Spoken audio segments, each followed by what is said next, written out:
Um, except I think the pace of change in our time is much faster. That's way faster. Yeah, than it was back then. Everything just changes so quickly. And Yep. I mean, my God, we're a large group of people. I think about 20,000 people were mobilized within a matter of days to attack the American Capitol and threaten the lives of people running the U.S. government. It's unimaginable, right? They But we all walked just kind in of there. They walked in there with fucking gallows, yeah, ready to yeah, go, or whatever, chanting, like chanting, chanting. hang Mike Pence. Yeah, Like, that's what they were saying, right? It was hang Mike Pence. They were yeah. like, Like, what the fuck? yeah, yeah. I mean, you could imagine in some Rod Serling kind of universe, like Yeah. the Twilight Zone, where if somebody had suggested 5 years ago that we'd be here now, you might go, okay, well, he is crazy. Yeah. But, there are all these checks and balances in the American system, and the courts won't let him do, most of what he wants to do. And Right. everybody looks fine. Everybody, the system will work.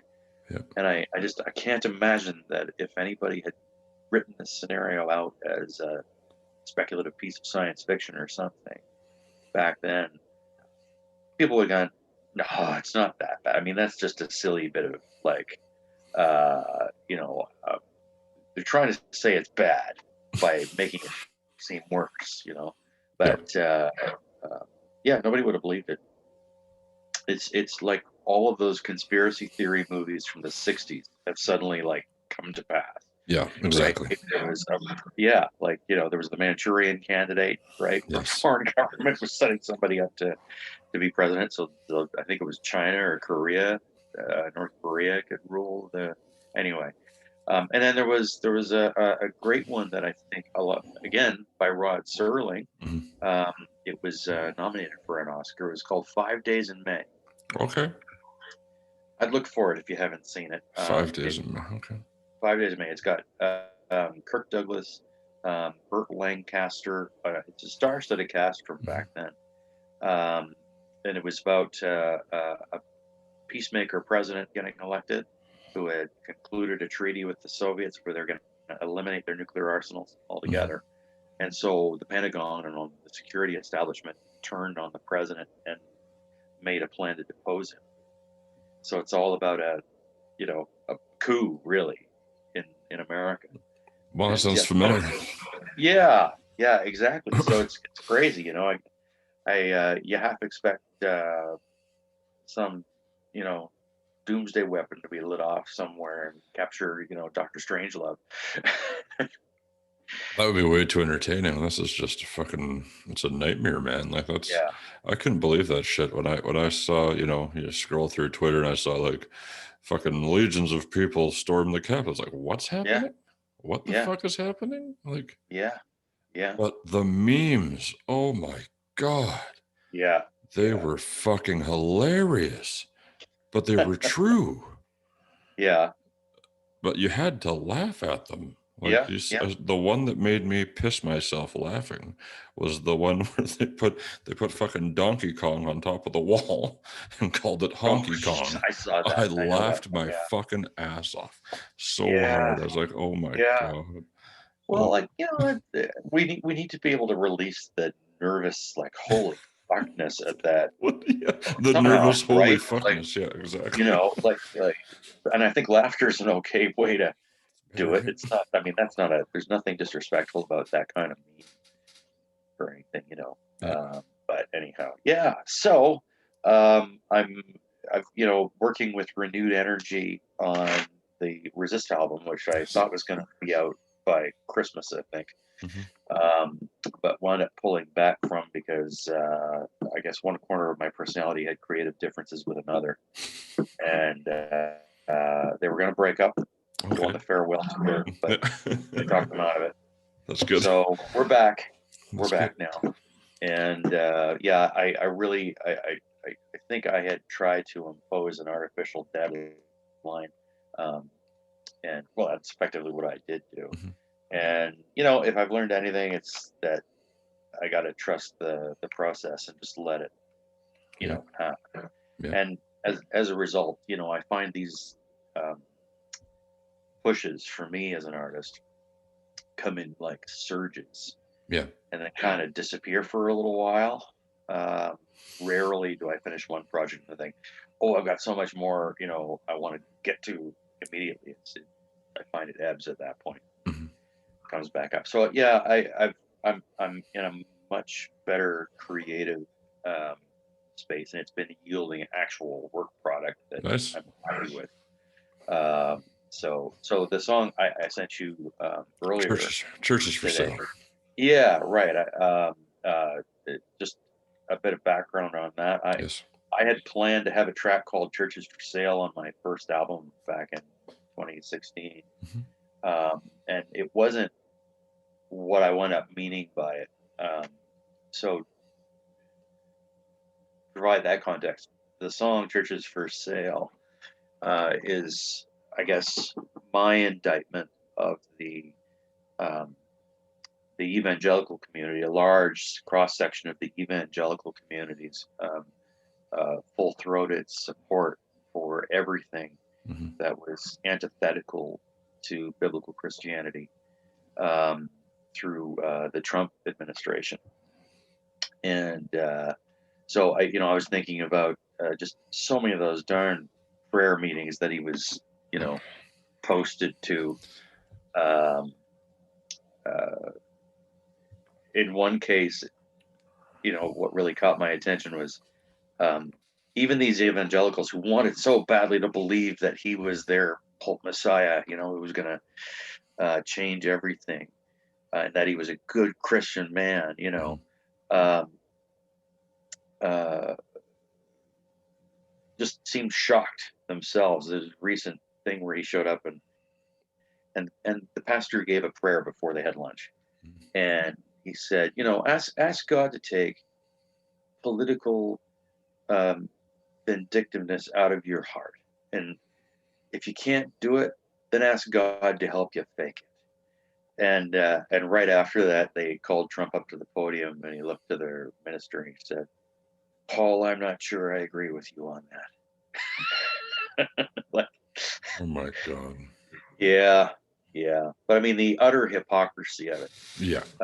is what I wanted to capture. And so when you look at the song I mentioned, Mhm. it begins with it effectively the lyrics are narrated by Jesus. Mhm. And so the opening line is, looking down upon you all from high above the clouds. Um, we watch the dramedy unfold to the humble and the proud. The choices made so long ago seem less and less worthwhile, while those who stand and praise my name play Judas with a smile. And so you can see it's like Jesus going, "What the fuck?" Like, why did I do all that? I mean, I realize that's not a fair assessment at all, because that's not the way Christians look at it, Right. right? They look at all of this as part of the story. Mhm. Um, that was bound to happen, and I have no doubt that many in the evangelical community uh, believe, not without some reason, that these are the end This is times. I was gonna say it's you the know, fucking end of days right now. Yeah. yeah, like I mean, and they would have a point. Mhm. They're not But I fully wanted, wrong. Yeah. no, but I mean, it's so absolutely baffling to me that people who invest so much of themselves in a perspective, um, and especially Christianity in this case, could have their core beliefs so fundamentally at odds with their desire to be recognized, their desire to have power, that they would just cast it all aside and not get their own joke, Mhm. you know. Um, and um, yeah, so I went on that theme. A lot of things that I had been kind of grappling with when it comes to organized religion and ethics since I was, I guess, a teenager, maybe younger. One of the hymns that they used to sing in church a lot when I was a kid had a line in it. It was, I think it was the benediction, and it said, "World without end." That was the last line of the last verse. That there's a world without end in God, I suppose. Mm-hmm. And in this song, there's a corresponding line that I guess called forth that memory, which is, "As it was in the beginning, is now, and ever shall be, no world without end, no world without end." Mm-hmm. And because, I mean, from our perspective, it's not a world without end. Obviously, I mean, there are any number of ways that our phase in history could come to an end, Right. In the foreseeable future. So, Jesus. I mean, yeah. I mean, as much as life was scarier and tougher in so many ways 200 years ago, even 60 years ago. It's pretty fucked up right now. Yeah, well, and we didn't, until the end of World War II, we didn't live with the ever-present risk of everything going up in flames. Yeah. And nobody being left. Right? I mean, and that's a kick in the head that every human being has to absorb in some way and integrate into their personalities. And there's nobody talking to us about it. Probably one of the most traumatic background facts of human existence is that at any time, you have no way of knowing when, and you have no say in it. Everything could end, and in this specific kind of horrific way, and it's all done. And nobody sits you down and says, "Okay, so it wasn't always like this." There was a time we didn't have this fear. Yeah, exactly. And the thing is, though, and the stuff that was relegated to passages from the Bible and visions of apocalypse and all of that, we have the ever-present possibility of that happening, or something worse. And it's baffling to me that we don't have somebody sit you down and say, "Okay, we understand this is trauma. Like this is stabbing you in the heart of everything that you hold on to, right? That keeps the ground kind of firm under your feet and everything." But nobody helps us integrate that. So crazy conflicting ideas can come into play, and ideas like, I believe that Jesus Christ died for my sins go hand in hand for some of these people with, I believe that children should be kept in cages sometimes. Or, it's okay if some of our country, people are killed by our own, inside the Capitol building, like, there's an astonishing number of Republicans supporting that. I think it was in the low 40 percentile. People who thought that the whole thing was fine. Yeah. But so I mean, there's because to them they're taking back their government and they're being patriots and they're doing all this and that. It's like, you're not doing what the fuck are you doing? Yeah. Like, even in Canada, they wouldn't have made it to the fucking steps. No, that's right. Like, they would have said, "Hey, piss off," They probably wouldn't have fucking started shooting people and shit like that, but they would have had, the boys would have been there. For sure. 110%. And you see videos, and that's because you get into this whole deep-seated fucking, KKK, and whatever parts of deep-seated fucking shit like that, and the cops and everything like that, letting these guys in through the barricades. Like, yeah, but a fucking Black Lives Matter march walks down the fucking street, not even near the Capitol. No, and that's you've got Fort Knox, you've got the fucking tanks, you've got full body armor, you've got thousands, and there's what? That's right. Nobody for all these fucking, like, what the fuck is happening? You can see it in fucking plain view. And I remember seeing, I think it was, I'm probably wrong, but I think it was Tom Morello posted on his Instagram. He said something to the effect of, when we marched for a human rights issue, we were met with this. And and these guys are marching basically because their fucking team lost and they got nothing. And they're white. basically. That's right. So remember that, you know, we were shot with rubber bullets and tear gas and fucking whatever, and they let them in. Remember that, you know? Yeah. So, you know, You absolutely cannot let go of that. I mean, it's it's horrifying. So, I mean, it's funny. I without even realizing it, in I guess the month leading up to the election, I know better. I think we all know better. But I had this idea of everything suddenly being okay once the election was won by the right people, and you know, I didn't even realize how much emotionally, I guess, I was harboring that, because intellectually I knew better. Yeah. But there's Hoping just for very much something. this sense. Yeah, there's just very much this sense of things going very badly awry, and you know, can get a lot worse. But you know, I it's been an object lesson, I guess, in choosing where to put your anxiety. Yeah. You know, because like for some, as artists, I have mostly a pretty hard time being creative when I'm ruminating on stressful things. Mm-hmm. Some can take that kind of energy and just pour it into something creative. I just find it, I need to have a certain baseline of peace of mind in order to make that happen, right? Mm-hmm.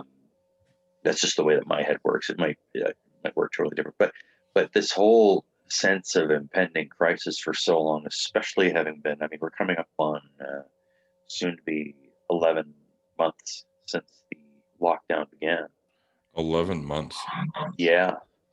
Holy On the well, actually tomorrow tomorrow it will have been 11 months. You're right. Yeah. 11 months. So here's 10. This is January. No. What I thought was interesting. We were talking before about, you know, how everything's being locked down in Ontario, emergency stay home orders, this and that. Right. But meanwhile, Mr. fucking homie there's giving the address without a mask on his face. Yeah. You mean Mr. Doug Ford? Mr. Ford. Yeah. Where was his mask? I thought masks were mandatory indoors everywhere in Ontario. Yeah, I guess it's where you indoors. That's a good point. Like, I don't know if you saw the broader shot when they were doing it.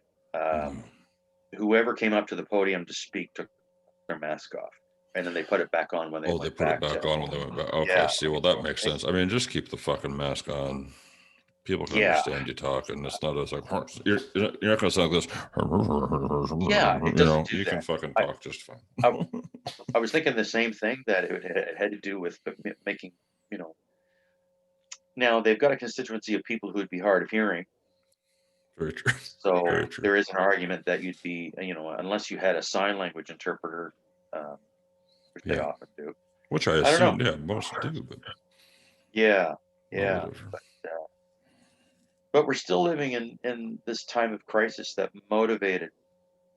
I guess it was the right kind of anxiety that I had to create. You know, I've got 44 pieces of music on the go right now. That's insane. That's just over. It all just came pouring out of me, I would say, over the last year. And now there's so much that I've decided. This is one of what led me to slow things down with Resist, because it was just becoming a monster, and it was putting so much pressure on me in so many different directions. And I've got some intentional problems as it is, but it was just seeming too big to carry. So I looked at it, the music as it was, and I thought, well, okay, well, what supports the concept of Resist that I wanted? Because it's very much a thematic, conceptual album about different faces of resistance, not just political, but resisting our own unwise urges. You know, resisting the temptation to hatred, resisting artistic trends. Even there's a song I've been working on called "Pop Machine," that talks very much about, you know, I mean, whatever our feelings is about what it's broadly called pop music, we can all agree that something awful happened in the music business for a long time, and to an extent still happens. Yeah. And I don't mean by that, I don't mean that what we characterize as pop is that. I mean that in the music industry, right? We had, I think the first signs of it maybe in going back to the Monkees, in the like they were the first prefabricated pop group. Yeah. None of them knew each other before the show. Oh, really? I didn't know that. Yeah, they all auditioned to play a role, and they had to be taught how to play musical instruments after that because they were sent on tour, and not a one of them could play anything. So they got voice lessons and instrument training. Yeah, so the first prefab boy band was the Monkees, and then obviously it became an industry about tracking, I guess, trends for a good long time, and then now it's all in flux again though, because record companies have no power anymore. Not as much as they did anyway. I really don't know. I don't know how many are still going, to be honest. Yeah. Because well, especially during a pandemic, but nobody's sure.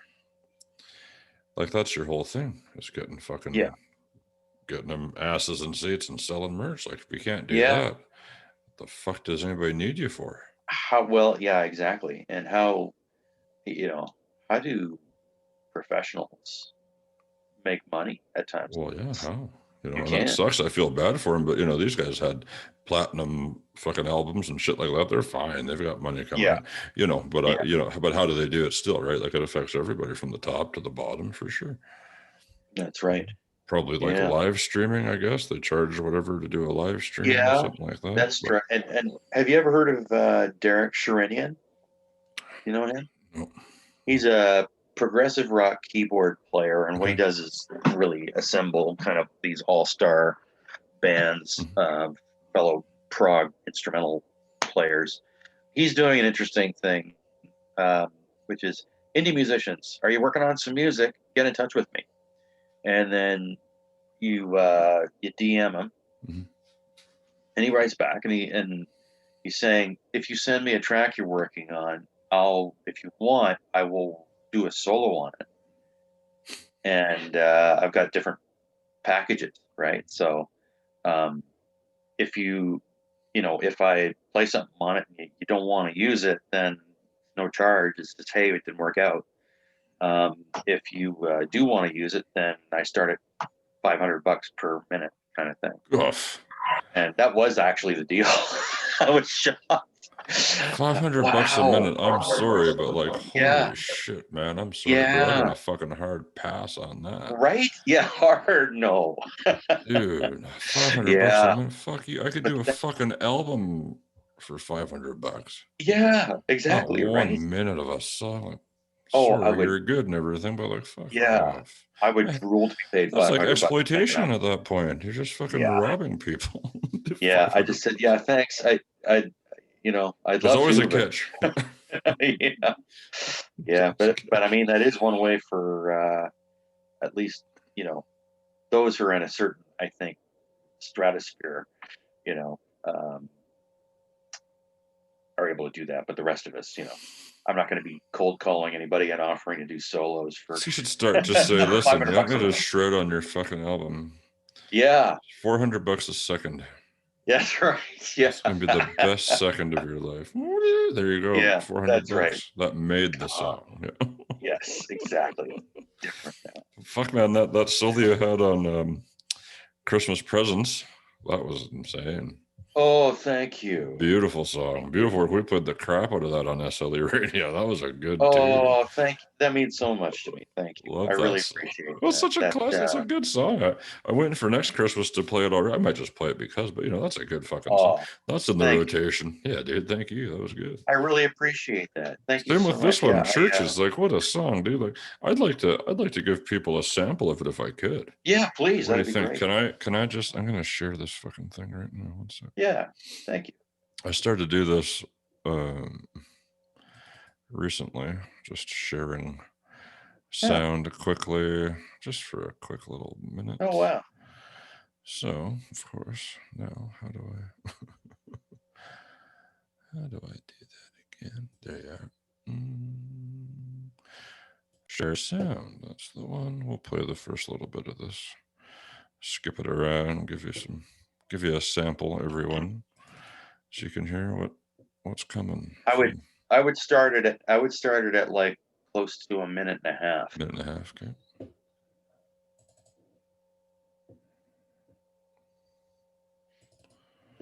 Minute and a half. 1 second. Just gonna pull up here and just blow us away.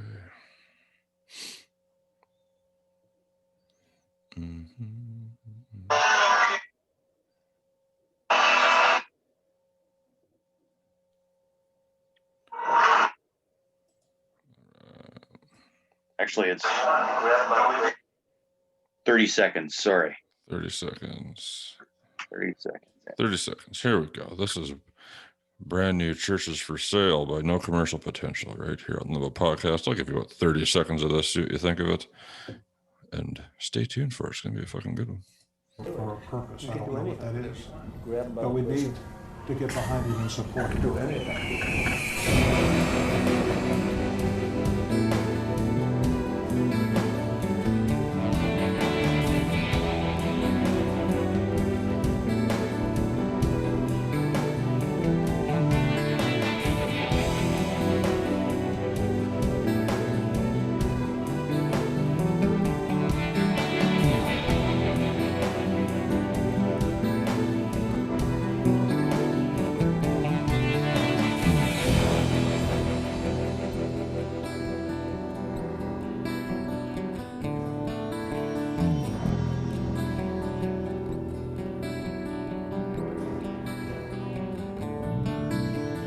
Looking down upon you all from high above the clouds, watch the dramedy unfold for the humble and the proud. Choices made so long ago seem less and less worthwhile as those who stand and praise my name play Judas with a smile.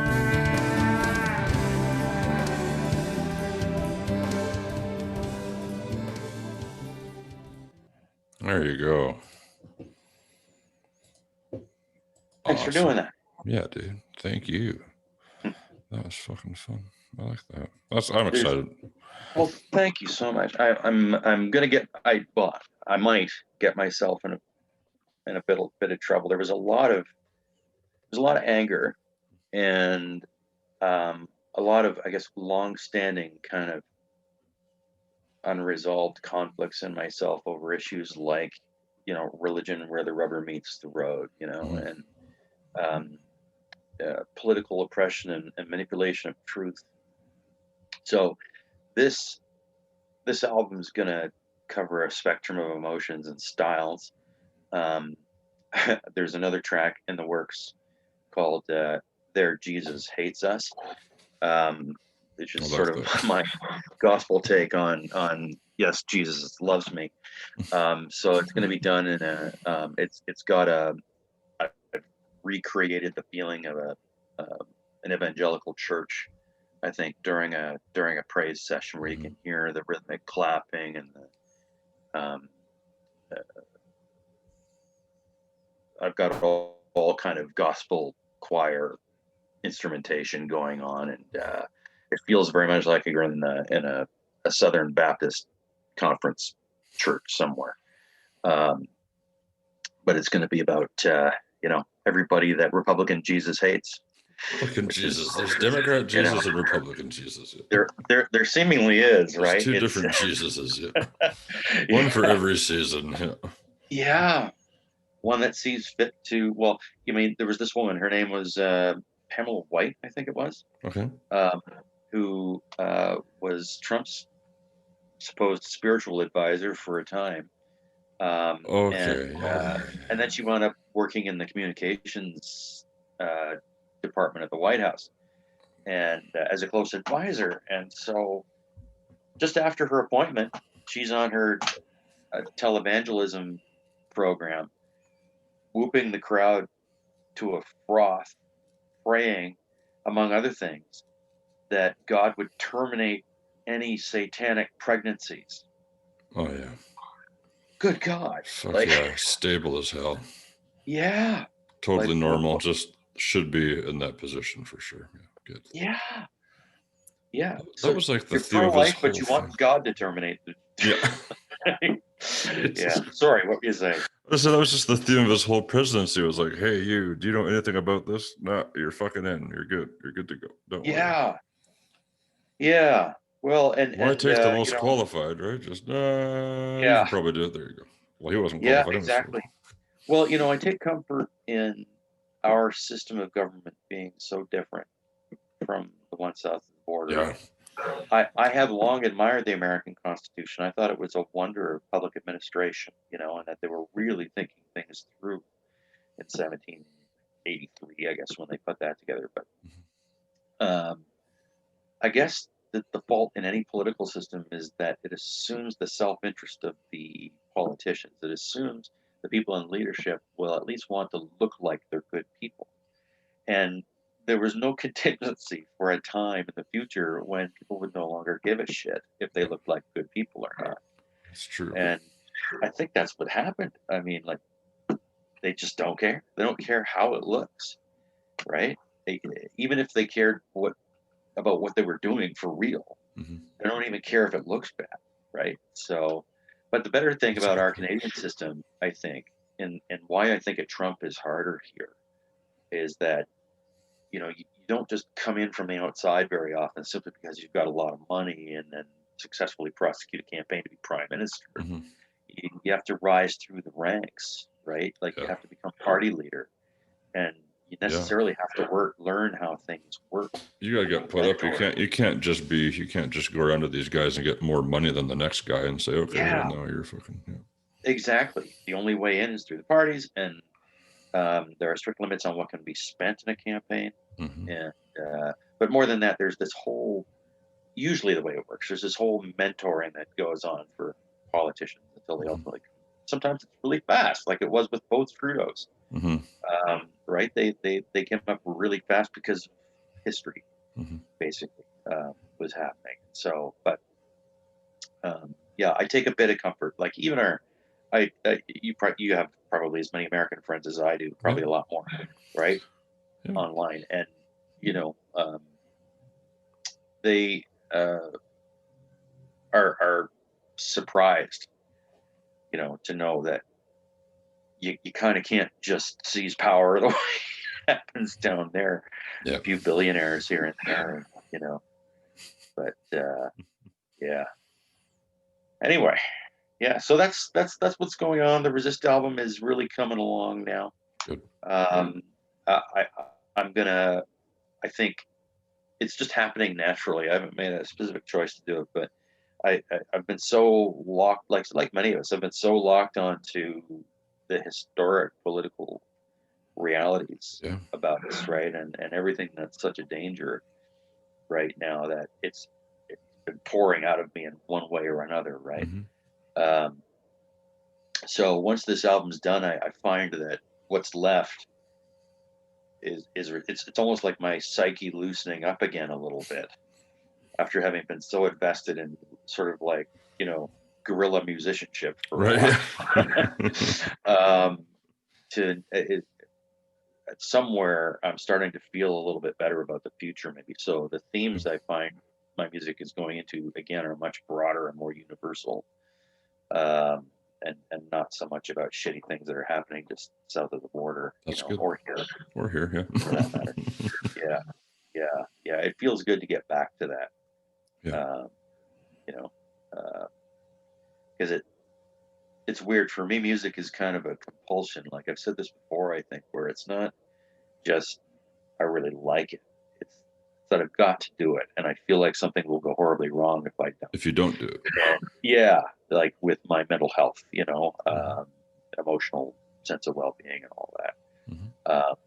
And sometimes, I mean, not sometimes, when that's happening, even if the content of what I'm working on is upsetting to me, I have to get through it. I have to make it happen. Yeah. Feel like I don't have a choice in it. And it was the same. I first experienced it on my second album, which was the first one that came out right after the Trump administration began. And it had a song on it called The Art of the Deal. Mm-hmm. Which I had actually recorded and released just before the election. Mm-hmm. And did a video for. You know, I think it foresaw that he wouldn't happen. I made fun of him throughout the whole thing, thinking it would go away, like many of us did. But working on that one song, I think it was the only political song on that album. Well, no, I had a couple more, but especially that song, I was angry. I was getting angrier than I usually ever get, as long as I was working on that one. Okay. And that was just one song. This is a whole album that's trying to kind of exorcise all of that and smooth it over in a way. Some of it's very much therapeutic. You know, tension builds throughout the album to kind of a climax point. Mm-hmm. And with a song that's called Make It Good Again. And from there will have been so much complexity and mounting tension to a point of chaos, where I felt, you know, if someone's writing a novel, you get to the climax point, you have what's called the denouement after that, right? You bring the story down to some kind of conclusion. Sometimes they're longer, sometimes they're shorter. But, you know, you don't end Star Wars just when the Death Star blows up, right? There's some feeling of calming and resolution toward the end. Right. So that's very much how the Resist album is structured, as I've got it laid out now. So it very much builds to a decisive climax where there's a decisive change in tone, and in theme. Things become more hopeful, reaching out to more universal ideas about. There's one called "Be the Change," which is that quote from Gandhi about, you know, we have to be the change we want to see in the world. Right. So it branches out from there to I'm going to be ending on. I don't know if this happens too often, but the final track on a rather large album will be the title track, which has. Do you know, I talk about Eric Satie, you know, that there's this gorgeous, old-fashioned, really calm piano piece that Eric Satie did. Anyway, I can't remember, but it's the dun, dun, dun, dun, dun, dun, dun, dun, dun, dun. Okay. You know that one? Yeah. Anyway, the song Resist is sort of like a jazzy version of that feel. It's got a slightly playful, soft brushes, jazz kind of rhythm driving it. And it's got that old world kind of just really airy piano kind of populating the whole area. And that's going to be the sign off after, because it's quite a sprawling thing, you know, like Chasing the Dragon's going to be on it. So, you know, there's going to be that kind of heavier prog focus on a lot of the tracks. In some cases, there's one called Aleppo I don't think I've shared with you, but about the tragedy that took place in Syria. I think you did share that with me. Yeah. Oh, okay. Yeah. And so that was more of an attempt at a symphonic kind of sound. Okay. Sort of Lawrence of Arabia kind of thing. But anyway, how are we? Because I know you had limited time, and I could just jabber on for hours. No, that's all good. I am going to have to pop off. Yep, sounds good. But that said, I want to talk to you again next month. I would love to do that. And I'll do that when I'm not just, I don't want to feel like I'm just cramming you in somewhere. You know what I mean? I want to have just a good old fashioned, however fucking long it takes, because I love talking to you, Brett. Yeah, me too. I love it, Joe. I really do. I really appreciate it. And I love talking to you. Hell yeah, man. We'll see. Well, we'll talk next month. Okay. Maybe we'll see how Resist is doing. But until then, yeah. Okay, maybe we'll buddy. be on Thanks. the 7th wave of lockdown at that point. Yeah, who knows? As long as we're still here, right? Yeah, exactly. Stay safe, brother. Okay, man. You too. Thanks.